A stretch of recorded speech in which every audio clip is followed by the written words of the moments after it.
Okay, welcome to the last session of the first week of Math 2110. Uh, we're going to talk about how to critique a published study now. Um, Basically, we want to learn about the basic techniques for choosing a sample and to understand some of the concerns, practical and ethical, that can arise during a study. Um, so, the first things you need to think about when evaluating a study, you're listening to sound bites on the radio or television. Um, they often spout off statistics from studies. You need to ask yourself some questions. Who paid for the study? Where was the data collected? When was the information collected?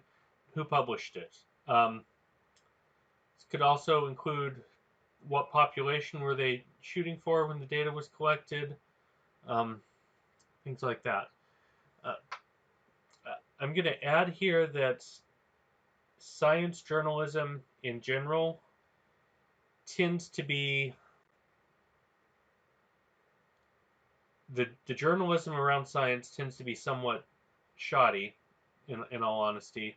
And a lot of times they will take things wildly out of context because it makes for a better headline. They go for the clickbait title, and a lot of the the study they're reporting on actually is very nuanced and specific, um, and rarely means as much as the news reporting on it will say. So let's consider some variables. We've probably all seen headlines like, America's 100 best companies to work for, top 100 colleges, top 10 things that make you happy. So you need to read the fine print to find out what they mean by best, what they mean by happy, um, whose standard of happy they're talking about. They can mean very different things to different people. Um, you know, best truck in its class 10 years running. So what's its class? Who are they including in that class in the car advertisement? Things like that. So in addition to considering what is being measured, we also need to think about things that aren't being measured, which may impact the results. If the study has been constructed well, it's going to account for as many of those as it can. So let's look at an example. Some bottle of shampoo claims it makes hair 60% smoother. So what are some questions that could help us determine the validity and applicability of that? Got some suggestions here. Smoother than what? Under what conditions? How did they measure smoothness? What types of hair were tested? What types of weather was it tested? You know, what do they mean by smoothness in general? Is it, not frizzy, or is it the hair itself and the individual fibers are somehow smoother than not? Is it the hair less coarse? This is one of those things that advertisers love to say and throw out that really doesn't have a lot of meaning without these questions being answered. We need to consider the setup of the story, of the study. So bias is things that favor a certain outcome in a study. So if you look at some of the political polls that you might see in social media, they're set up. The questions are set up in such a way that they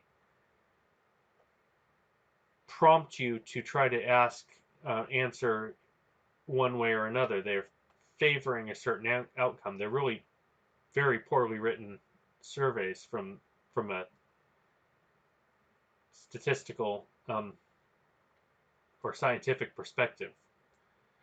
Uh, Sampling bias occurs when the sample chosen does not accurately represent the population being studied. So, for example, if I were to do a survey of people at a Whole Foods food store and it was about attitudes about organic food, I would be sampling a population, a, a subset of the overall population that was very biased towards organic foods. Um, so it would not, depending on what population I was wanting to look at, could be a very biased sample if I was trying to extrapolate to the larger population as a whole based on that. Dropouts are participants who begin a study but fail to complete it. So in the previous session, we had some couple of examples with gastroenterologists. One was doing a longitudinal and one was doing a cross-sectional study. In either case, if the people chose not to fill out the final surveys or surveys at any points, they would be dropping out.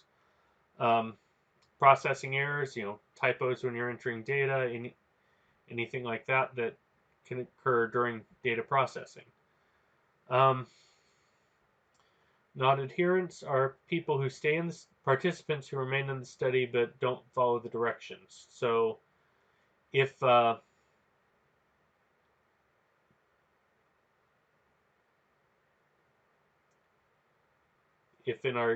one of the gastroenterology studies they chose not to follow the guidelines for weight loss after surgery or for wound care, incision care, that could bias the results. They'd be not adhering to the instructions. Researcher bias is when the researcher influences the results. Response bias is when the researcher's behavior causes a participant to alter the response, or when the participant gives an inaccurate response. So an example of an inaccurate response would maybe be the participant lying about his or her soft drink preference.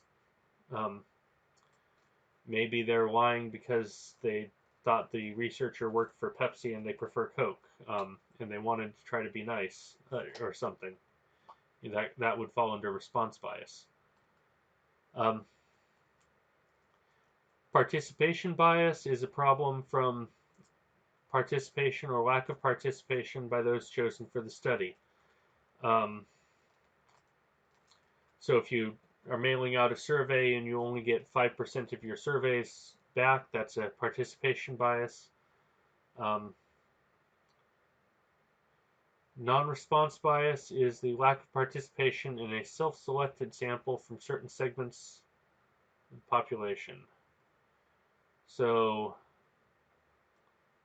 if a certain segment of the population refuses to participate in a survey or they skip questions, those fall under non-response bias.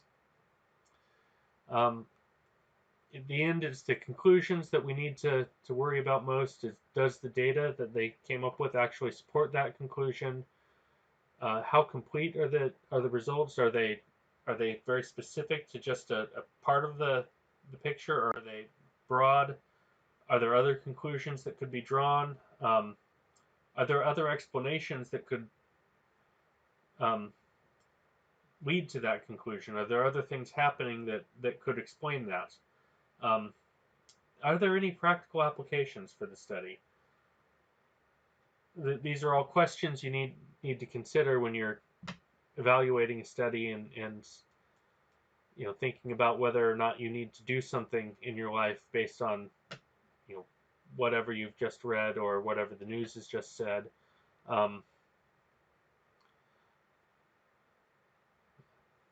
And that is it. That was the last one for chapter 1, and I hope to see you all Monday and Wednesday.